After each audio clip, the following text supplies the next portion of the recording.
नमस्कार, आपण पाहताय कोकणचा नंबर 1 महा चॅनल कोकणचा लाईव्ह बातमीपत्रात आपलं स्वागत। सुरुवात करूया हेडलाईन्सना। कणकवलीतील हॉटेल व्यावसायिक अडचणीत, आंबा बागायतदारांचा धडक मोर्चा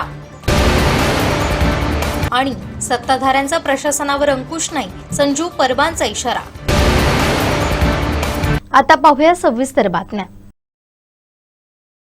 कणकवली शहरातील हॉटेल व्यावसायिक यांच्याकडे गॅस सिलेंडर उपलब्ध नाही, त्यामुळे हॉटेल व्यावसायिक मोठ्या अडचणीत सापडल्यात। व्यावसायिक गॅस सिलेंडरचा तुटवडा निर्माण झाल्यामुळे अनेक हॉटेल्समध्ये फक्त पुढील 2 दिवस हॉटेल सुरू ठेवता येईल इतकाच गॅस साठा उपलब्ध असल्याची माहिती हॉटेल व्यावसायिकांकडून देण्यात येते।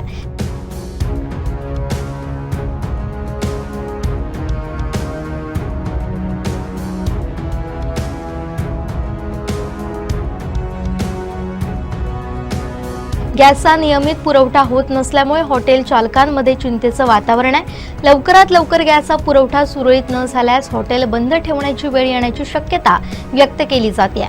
याचाच परिणाम हॉटेल व्यवसायासोबत पर्यटन आणि स्थानिक नागरिकांवरही होऊ शकतो। संबंधित गॅस पुरवठादार तसेच प्रशासनानं या समस्येकडे तातडीनं लक्ष देऊन गॅसचा पुरवठा सुरळीत करावा, अशी मागणी हॉटेल व्यावसायिकांकडून करण्यात येते। व्यवसायावर आत्ता सध्या तर एवढ्यात 25% झाला, म्हणजे 75% वाचलेल्या ह्याच्यावर 75% होत आलेलं आहे। आणखी जर म्हणजे 25% झालाच आहे, पण 75% होतो आहे। सिंधुदुर्ग जिल्हा हा पर्यटन जिल्हा असल्यामुळे आणि आमचं स्पेशल फिश म्हणजे मच्छी स्पेशल आम्ही विकतो, त्यामुळे बाहेरची जी पर्यटक लोक येतात ते आमच्याकडे खास जेवणासाठी येतात, मच्छी जेवणासाठी। आणि एका वेळेला आम्ही जवळजवळ 75-80 लोकांना बसवण्याची व्यवस्था आमच्याकडे आहे आणि जवळजवळ 18 ते 20 लोक आमच्याकडे कामगार आहेत। आमच्यावर ह्या जर गॅसचा परिणाम झाला, म्हणजे आम्ही सध्या दोन्ही वापरतो, म्हणजे सिलेंडर पण वापरतो कमर्शियल आणि नॅचरल गॅसच्या पाईपलाईनचे पण वापरतो, पण हे जर आत्ता सुरुवात झाली तर ते रेट वाढत गेले तर त्याचा सगळा परिणाम आमच्यावर होणार आणि गॅस सिलेंडरसुद्धा नाही मिळाले तरी परिणाम होणार आमच्या व्यवसायावर। त्याचबरोबर जे पाईपलाईन आहे त्यांच्यामुळे म्हणजे ते पण आम्हाला व्यवस्थित पुरवठा करतील की नाही हे जरा ह्या परिणामामुळे तर त्याचा पण आमच्या व्यवसायावर परिणाम होणार आणि त्या व्यवसायावर परिणाम होण्याबरोबर सुद्धा पर्यटनावर सुद्धा परिणाम होणार आणि त्याचबरोबर आमचे जे काही कामगार आहेत 18-20 लोक त्यांच्यावर त्यांच्या कुटुंबावर पण त्याचा परिणाम होणार। म्हणजे सगळ्यांवर हे नुकसानीचाच व्यवसाय आमच्याकडे चालू आहे। म्हणजे जे काय चाललं आहे ते कठीण आहे व्यवसाय करणं, धंदा करणं। सुप्रसिद्ध कुणकेरीचा हुडोत्सव नुकताच पार पडला। अंगावर काटा आणणाऱ्या हुडोत्सवाची ड्रोन दृश्य टिपली आहेत कुणकेरीच्या हर्षल राणे यांनी।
आंबा बागायतदार शेतकऱ्यांचा ओरोस इथं 12 मार्चला मोर्चा होतोय। या मोर्चात मोठ्या संख्येने सहभागी होण्याचं आवाहन आंबा आणि इतर फळबागायती शेतकरी संघ यांच्या वतीनं करण्यात आलंय।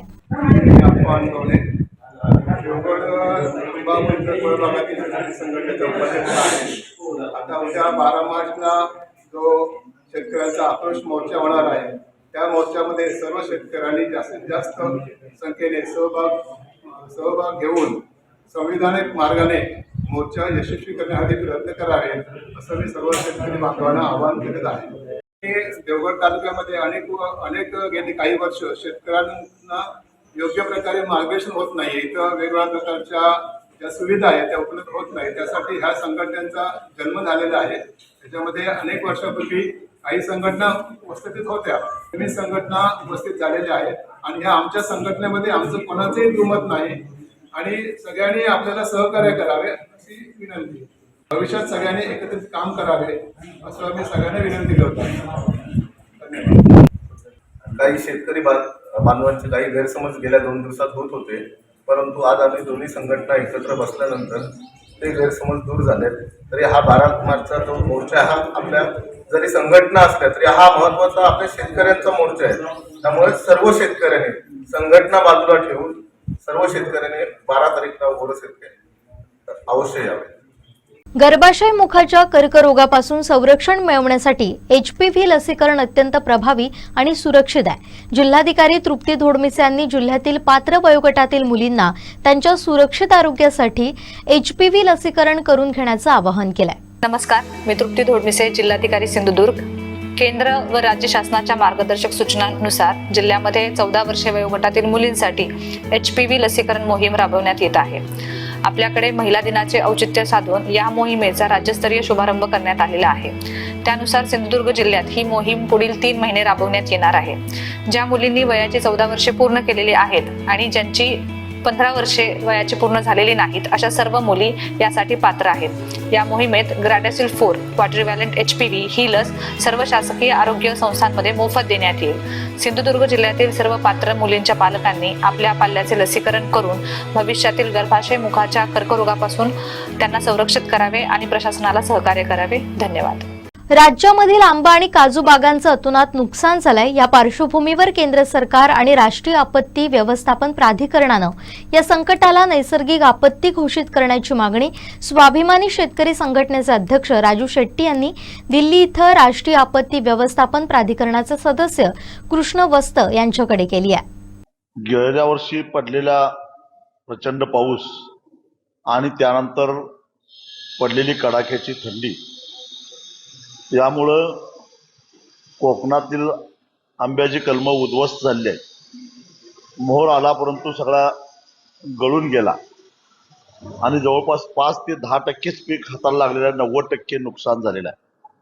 रत्नागिरी आणि सिंधुदुर्ग जिल्ह्यामध्ये मिळून जवळपास 1 लाख हेक्टर जमीन ही आंबा पिकाखाली आहे आणि त्यातला बहुतेक हापूस आंब्याचं लागवड जास्त आहे. परंतु सगळ्यात जास्त बाधित हापूस आंबाच झालेला आहे की ज्यानं जगातल्या ग्राहकांच्या जिभेवर राज्य मिळवलेलं आहे. असा हापूस आंबा यावर्षी निर्यात होणं अशक्य आहे. जवळपास 600 कोटी रुपये आंब्याच्या निर्यातीतून परकीय चलन वर्षाला मिळतं आणि जवळपास 650 कोटी रुपयाचा पल्प आपल्या महाराष्ट्रातून निर्यात होतो. म्हणजे जवळपास 1250 कोटीचं जे काय परकीय चलन आहे ते जेमतेम 100-150 कोटी रुपये तरी येतील का नाही ही शंका इतकं आंब्याचं उत्पादन घटलेलं आहे. दोष शेतकऱ्याचा नाही, कारण पर्यावरणामध्ये झालेले हे जे काय बदल आहेत हे वैश्विक तापमान वाढीचे साईड इफेक्ट आहेत. आणि मग अशा परिस्थितीमध्ये जर शेतकऱ्याचा दोष नसेल, त्यानं इमानदारीनं आंब्याच्या कलमाची निगा राखलेली असेल, काजूची अवस्था तीच आहे, काजूचंही पीक हातातनं गेलेलं आहे, तर मग झालेल्या नुकसानीला जबाबदार कोण? आणि म्हणून राष्ट्रीय आपत्ती व्यवस्थापन प्राधिकरणानं याच्याकडे लक्ष दिलं पाहिजे आणि तज्ज्ञांचं एक पथक कोकणामध्ये पाठवून पाहणी केली पाहिजे आणि ह्या आंबा बागायतदारांना, काजू बागायतदारांना केंद्र सरकारकडून मदत मिळाली पाहिजे. यासाठी राष्ट्रीय आपत्ती व्यवस्थापन प्राधिकरणाचे जे सदस्य आहेत श्री कृष्ण वत्स यांची आज मी भेट घेतली, त्यांना पत्र दिलं आणि त्यांना विनंती केली. हे श्रीकृष्ण वत्स पूर्वी महाराष्ट्राच्या सचिव होते. महाराष्ट्राच्या आपत्ती व्यवस्थापनामध्ये त्यांना तज्ज्ञ मानलं जातं आणि त्यामुळं महाराष्ट्राची खडानकडा माहिती असल्यामुळं त्यांना विनंती केली की तुम्ही एक तज्ज्ञाचं पथक पाठवा किंवा स्वतः भेट द्या, पण कोकणातला आंबा आणि काजू उत्पादक शेतकऱ्यांना वाचवा, त्याला मदतीचा हात द्या अशी विनंती केली. त्यांनी गांभीर्यानं हे सगळं बघायचं कबूल केलं. त्याचबरोबर आंब्याच्या पीक विम्याच्या संदर्भातले गाईडलाईन्स ठरत असताना त्याच्यामध्ये कोकणातल्या शेतकऱ्यांच्यावर अन्याय होतोय. 15 मे पूर्वी नुकसान झालं तरच विम्यास पात्र ठरतात, त्याच्याऐवजी ते 30 मे करणं गरजेचं आहे. आणि एवढी साधी बाब प्रशासनाच्या लक्षात येऊ नये ही आश्चर्याची बाब आहे. त्यामुळे हे सुद्धा करणं गरजेचं आहे. याही गोष्टी त्यांना पटल्या आणि निश्चितच प्राधिकरणाच्याकडे लक्ष घालेल आणि कृषी मंत्रालय जे प्रधानमंत्री फसल विमा योजनेचं काम बघतं त्यांना आम्ही शिफारस करू आणि नुकसानीच्या संदर्भामध्ये एक तज्ज्ञांचं पथक लवकरच महाराष्ट्रामध्ये पाठवू असं त्याने आम्हाला सांगितलं. तळवणी जिल्हा परिषद पूर्ण प्राथमिक शाळा नंबर 1 इथं दुर्ग मावळा प्रतिष्ठान आणि दुर्ग रक्षक प्रतिष्ठानकडून शिवकालीन दुर्मिळ ऐतिहासिक साधनांचं प्रदर्शन तसेच छत्रपती शिवाजी महाराज, छत्रपती संभाजी महाराज यांच्या शौर्यगाथेचा प्रेरणादायी उपक्रम राबवण्यात आला. विद्यार्थ्यांमध्ये इतिहासाविषयी गोडी निर्माण करणं, नव्या पिढीला ऐतिहासिकदृष्ट्या सक्षम बनवणं, दुर्ग संवर्धनाचं महत्त्व पटवून देणं आणि शिवकालीन वारशाची जाणीव करून देणं या मुख्य उद्देशानं हा उपक्रम आयोजित करण्यात आला होता. या प्रदर्शनामध्ये मराठा शस्त्रागारातील मराठा धोप, दांडपट्टा, कट्यार, बिचवा, वाघनख, खंडा तलवार, नागिन तलवार, ढाल, जिरेटोप, तोफेची प्रतिकृती तसेच शिवकालीन ऐतिहासिक संदर्भ ग्रंथ मांडण्यात आले होते. हे प्रदर्शन विद्यार्थ्यांसाठी विशेष आकर्षण ठरलं.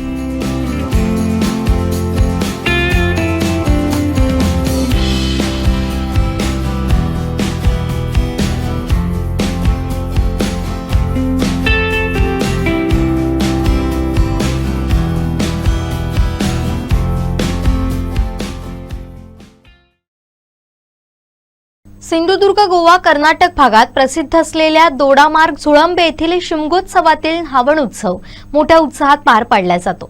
300 वर्षांची ही परंपरा आजतागायत सुरू आहे. डोक्यावर न्हावणचा कळस घेऊन संपूर्ण गावात प्रत्येकाच्या घरी जाऊन न्हावण घातलं जातं. माऊली मंदिरापासून सुरू झालेल्या उत्सवाची रात्री 12 वाजता चवाटा मंदिराकडे सांगता होते. पाहुयात हा डोळ्यांचा पारणं फेडणारा झुळंबेचा न्हावण उत्सव.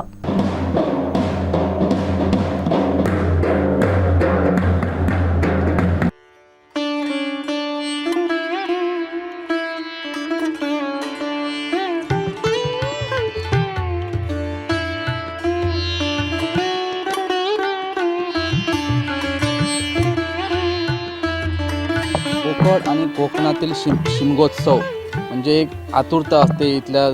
इथले जे सिंधुदुर्ग जिल्ह्यातील म्हणा कुणकेरी म्हणा किंवा दोडामामधील वजऱ्यातील गाढव उत्सव आणि झोळंबेमधील जो आहे तो प्रसिद्ध असलेला न्हावण उत्सव.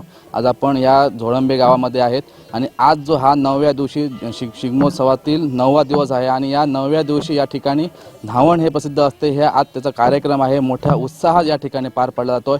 आज आपण झोळंबेच्या मंदिराशेजारी आहे. आपल्यासोबत या मंदिराचे अध्यक्ष गौसाहेब आहेत. गौसाहेब, काय सांगाल, कशा प्रकारे हे न्हावण उत्सव या ठिकाणी कशा प्रकारे साजरा केला जातो? नमस्कार. हे मागील जवळपास 4 पिढ्यापासून हे न्हावण उत्सव सुरू होतो. जो आमचा होळी पौर्णिमेपासून शिमगोत्सवाला सुरुवात होते आणि होळी घातल्यानंतर की 6व्या दिवशी 7व्या दिवशी भडवाडचं रोमट आणि 8व्या दिवशी गाव रोमट आणि 9व्या दिवशी हा शिमगोत्सव याचा न्हावणाचा याला संपूर्ण जनतेला अमृताचा दिवस म्हणतात आणि अमृत पाजलं जातं.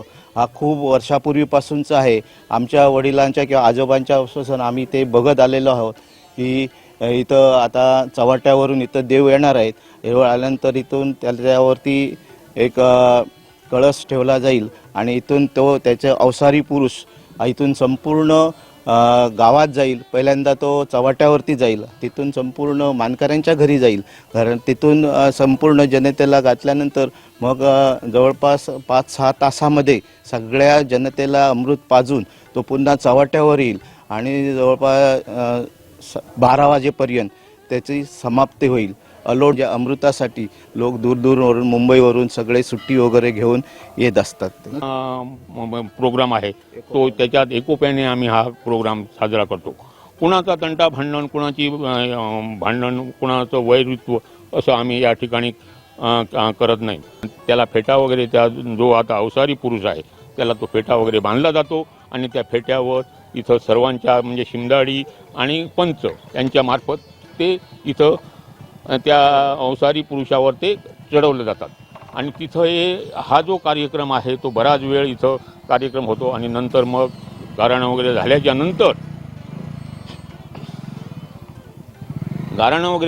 नंतर इथं 12 आमदार उभे राहतात.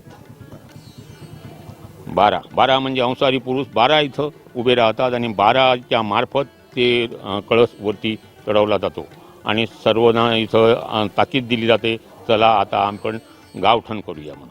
आणि इथून तो गावठणात इथून नेला जातो. इथं पहिल्यांदा चव्हाट्यावर जातो, चव्हाट्यावरून गावठण करतो, गावठण एक अमृत चारून नंतर पुन्हा चव्हाट्यावर येतो.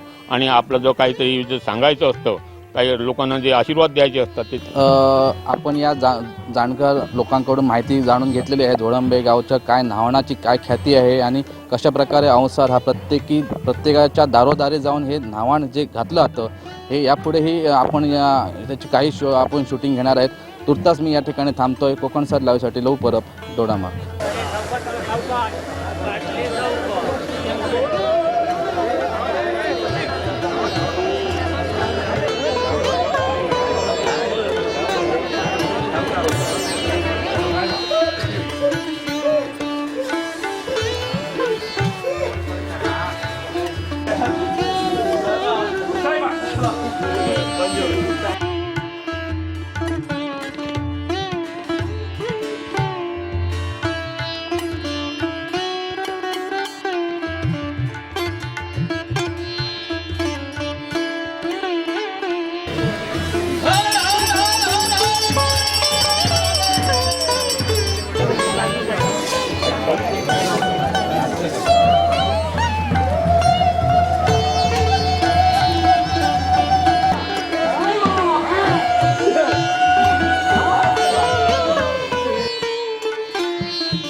गेल्या 3 दिवसांपासून व्यावसायिक गॅस सिलेंडरचं बुकिंग अचानक बंद झाल्यानं कुडाळमधील हॉटेल व्यावसायिक आणि छोटे उद्योजक संतप्त झालेत. या प्रश्नावर व्यावसायिकांनी नायब तहसीलदार अमरसिंह जाधव यांची भेट घेऊन आपली समस्या मांडली. जर सिलेंडर मिळणार नसेल तर पर्यटकांना जेवण कसं द्यायचं आणि कामगारांचे पगार कसे करायचे असा संतप्त सवाल यावेळी उपस्थित करण्यात आला. गेले 3 दिवस कमर्शियल हॉटेलचे सिलेंडर हे बंद झाले. इराणच्या युद्धाच्या धर्तीवर बंद झालेले आहेत. या ठिकाणी कुडाळ तालुक्यातील सर्व हॉटेल व्यावसायिक जमलेले आहेत आणि आज तहसीलदारांना निवेदन देत आहेत की ते पूर्ववत करून सेवा आपण देऊ शकू सर्वांना. हा पर्यटन जिल्हा आहे. हा पर्यटन जिल्ह्यात देश विदेशातून पर्यटक येत असतात आणि जर त्यांना आपण सेवा देऊ शकलो नाही, सगळ्यांनी बुकिंग घेतलेली आहेत, सगळे लोक आज बुकिंग घेऊन अडचणीत आहे कारण सिलेंडरची सेवा होत नाही. त्याप्रमाणे प्रशासनाने आज कमर्शियल नसेल तर जो रेसिडेन्शियल आहे सिलेंडर तो द्यावा व सहकार्य करावं असं निवेदन देण्यासाठी आता ते आलेलं. आणि भविष्यात होणारी जी नुकसान भरपाई आहे, भविष्यात जर कमर्शियल सिलेंडर भेटलाच नाही तर आपली हानी होऊ शकते, नुकसान होऊ शकतं, सर्वांचं नुकसान होऊ शकतं. आपण घेतलेली बुकिंग कॅन्सल होऊ शकतात. म्हणजे सगळ्याच गोष्टी त्यांचे कामगार असतील काय त्यांचे पगार देण्याच्या विषयात म्हणजे सर्व क्षेत्रात आपला हॉटेल व्यावसायिक म्हणजे हे प्रॉब्लेम होणार आहे. त्यामुळे तो सुद्धा जर झालं तर ती भरपाई शासनाने द्यावी याचं एक निवेदन आम्ही आज देत आहोत. आज कुडाळातील सर्व हॉटेल व्यावसायिक एकत्र येऊन तहसीलदार साहेबांची भेट घेतली. कारण गेले 3 दिवस आम्हाला कमर्शियल सिलेंडरचा पुरवठा होत नाही आहे. तर त्या संदर्भात इकडे आढावा घेतला असता तशा कोणत्याही प्रकारच्या सूचना वरून आल्या नाहीत असं आम्हाला कळलं. पण पाहता की आमच्याकडे कोणत्याही कमर्शियल गॅसचा पुरवठा स्थानिक व्यावसायिकांकडनं होत नाही आहे. त्याच्यामुळे या बाबतीत जर हॉटेल चालू ठेवण्यासाठी आम्हाला सिलेंडरचा पर्याय म्हणून कोणता तरी साधन अवेलेबल करून द्यावं असं आम्ही त्यांच्याकडे मागणी केली. जर कमर्शियल सिलेंडर किंवा हॉटेलसाठी कोणत्याही प्रकारे सिलेंडर जर उपलब्ध नाही झाले तर मोठ्या प्रमाणावरती नुकसान हे हॉटेल व्यावसायिकांचं येत्या काळामध्ये होणार आहे. तर त्यामुळे आम्ही अशी मागणी केली आहे की तात्पुरत्या स्वरूपात घरगुती सिलेंडर हे हॉटेल व्यावसायिकांना वापरण्यात देण्यात यावे आणि आमच्यावर जो मोठ्या प्रमाणात अन्याय किंवा आमचं नुकसान होणार आहे त्यापासून आमचं रक्षण करावं. पाणी पुरवठा विभागाचं नळपाणी योजनेचं काम तज्ज्ञ अधिकाऱ्यांच्या मार्गदर्शनाखाली सुरू नाहीये. याबाबत सभागृहात आवाज उठवला. बांधकाम विभाग हे काम बघत आहे, यावर कोणतीही कार्यवाही झालेली नाही. विकासाचं व्हिजन सांगणारे गायब झाले. सत्ताधाऱ्यांचा प्रशासनावर अंकुश नाही. शहर धूळ खातंय हे सत्ताधाऱ्यांचं पाप आहे. येत्या 8 दिवसात परिस्थिती बदलली नाही तर आम्ही रस्त्यावर उतरू असा इशारा संजू परब यांनी दिलाय. नळपाणी योजनेबद्दल मी स्वतः सभागृहात बोलतो आणि या संदर्भात मी नगराध्यक्ष आणि सीओस आणि सर्व नगरसेवक होते त्याची मी हा विषय मांडला. त्याच्यावर तज्ज्ञ अधिकारीच नाही. हे जो बांधकामाकडे वर्ग केले असं मी बोललो होतो मागे प्रेसमध्ये सुद्धा बोललो, पण आतापर्यंत त्याच्यावर काही ॲक्शन झालेली नाही. जे विकासाच्या गोष्टी मानणारे जी माणसं आहेत, पण विकास करणार हे करणार विजनवाले गायब आहे आणि विजनवाल्याने ठेवलेला माणूसही गायब आहे. याच्यावर काहीच बोलत नाही. हे सत्ताधाऱ्यांना नगरपालिका चालवणं सोपं नाही. त्यांना अनुभव अजून शिकायला 2 वर्ष जातील. अंकुश नाही सत्ताधाऱ्यांचा. पुढच्या मीटिंगमध्ये होणार मीटिंग. सावंतवाडी शहरात सुरू असणाऱ्या गॅस पाईपलाईनमुळे शहरवासियांना धूळ खावी लागते. जोपर्यंत टेंडर निघत नाही तोपर्यंत हे काम थांबवावं, त्यामुळे शहरवासियांना त्रास होणार नाही. हे काम न थांबवल्यास कोणी कुठे कुठे बैठका घेतल्या ते नावानिशी जाहीर करेन असा इशारा नगरसेवक संजू परब यांनी दिला. गॅस पाईपलाईन जी शहरात चालू आहे अजूनही पूर्ण शहर धूळ खात आहे. माझं वैयक्तिक मत आहे की जोपर्यंत टेंडर निघत नाही तोपर्यंत ते काम थांबवावं, जेणेकरून शहरात त्रास होणार नाही. आणि गॅस पाईपलाईनवाल्याबरोबर कोणी कोणी मीटिंग कुठे कुठे केली, जर नाही थांबवलं काम तर नावासकट जाहीर करेल. नाव घेईन, पुरावे वेळ कशाला पाहिजे, नाव घेईन, त्याने उत्तर द्यावं मला. आता नको ना, मी घाई करत नाही. जर मी काय म्हणतो गॅस पाईपलाईनचं काम थांबवावं, अजूनही त्याच्यावर तशीच धूळ खात सगळी जनता धूळ खाते. शाळेतली मुलं धूळ खातात. नळपाणी होते तर निदान तरी काहीतरी वर काम करतायत लगेच, पण हे काहीच करत नाही. पण नळपाणी होतं काय बोललो त्याच्यावर तज्ज्ञ पाहिजे.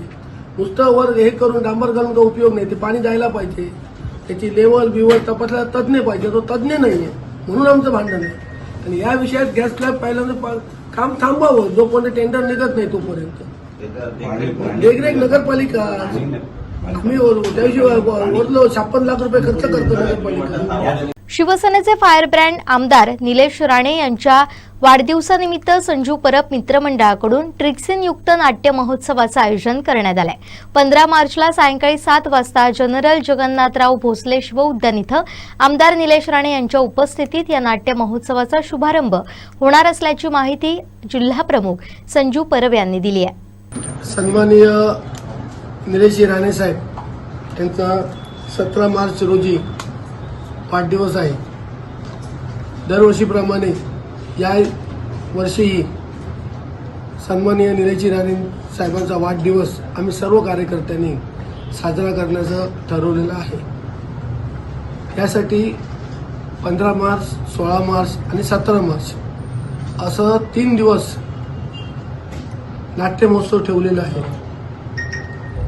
त्याशिवाय धान्य वाटप, फळ वाटप, गरजूंना आर्थिक मदत, तसेच गुरुमठकरतर्फे सायकल वाटप, असे अनेक वृक्ष वाटप, असे अनेक सामाजिक कार्यक्रम आम्ही ठेवलेले आहेत. आणि सन्माननीय निलेश राणे साहेब 15 तारखेला संध्याकाळी 7 वाजता त्या नाट्य महोत्सवाच्या कार्यक्रमाला उपस्थित राहतील. संस्थांना देणग्या किंवा मंडळांना देणग्या असा अनेक कार्यक्रम समाज उपयोगी आम्ही घेणार आहोत आणि नाट्य महोत्सव सुद्धा आहे. त्याच्यामुळे सर्वांनी यात नागरिकांनी कार्यकर्त्यांनी सहभाग घ्यावा अशी मी विनंती करते. सन्माननीय आमदार निलेशजी राणेसाहेब यांच्या 17 मार्चच्या दिवसाच्या निमित्तानं संजीव परब मित्र मंडळाच्या वतीनं दशावतार ट्रिक्सीन युक्त नाट्य महोत्सव आयोजित केलेला आहे. पहिल्या दिवशी रविवारी 15 मार्चला भरतरी पिंगला सिद्धेश्वर दशावतार नाट्य मंडळ दोडामार्गचा नाट्यप्रयोग होणार आहे. सोमवारी 16 मार्चला चेंडवणकर दशावतार नाट्यमंडळ चेंडवण यांचा व्यंकटरमणा जय गोविंदा हा नाट्यप्रयोग होणार आहे. तर 17 तारीखला दत्तमौली दशावतार नाट्य मंडळाचा जीवेश्वर हा नाट्यप्रयोग होणार आहे. हे नाट्यप्रयोग ट्रिक्सयुक्त आहेतच, पण ते आध्यात्मिक आणि प्रबोधन या पद्धतीनं लोकांपर्यंत पोहोचवण्याचं काम या नाट्य महोत्सवाच्या माध्यमातून होणार आहे. तरी आपल्या सर्वांच्या माध्यमातून त्याची प्रसिद्धी व्हावी आणि चांगल्या पद्धतीनं सर्वांनी उपस्थित राहावे अशी आपल्याला संजीव परब मित्र मंडळाच्या वतीनं आपल्याला विनंती करतो. शेवटी ठळक घडामोडी पुन्हा एकदा. कणकवलीतील हॉटेल व्यावसायिक अडचणीत, आंबा बागायतदारांचा धडक मोर्चा आणि सत्ताधाऱ्यांचा प्रशासनावर अंकुश नाही, संजीव परबांचा इशारा. बातमीपत्रात वेळ झाली इथंच थांबण्याची. पाहत राहा कोकणचं नंबर 1 महा चॅनल कोकण साधलाय. धन्यवाद.